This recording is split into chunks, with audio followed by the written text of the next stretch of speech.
या विजयंतीचं हे जे महामंडळ आहे यांनी सुद्धा ह्या 1,00,000 रुपयापर्यंतचा व्याजाचा परताव्याची सांगड या योजनेशी घालावी अशा प्रकारची नम्र विनंती आपल्या मार्फत सरकारला आहे।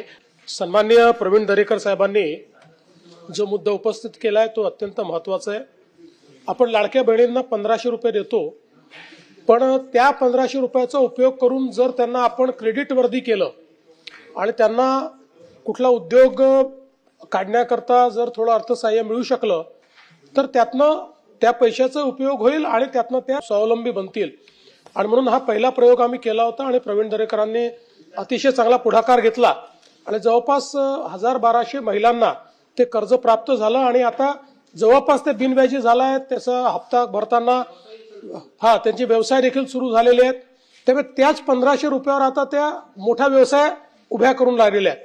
तर आता जी सूचना प्रवीण दरेकरांनी मांडलेली आहे, इतर सर्व अशा प्रकारच्या ज्या काही आपल्या योजना चालतात वेगवेगळ्या महामंडळाच्या अंतर्गत, त्या सर्वांचा कॉन्व्हर्जन्स हा लाडकी बहीण योजना किंवा अशा योजनांशी करून आमच्या बहिणींना क्रेडिट वर्दी बनवणं किंवा त्यांना त्या ठिकाणी क्रेडिट देऊन व्यवसाय स्थापन करणं या संदर्भात मुख्य सचिवांना सांगून सर्व महामंडळांना तसे आदेश देण्यात येतात।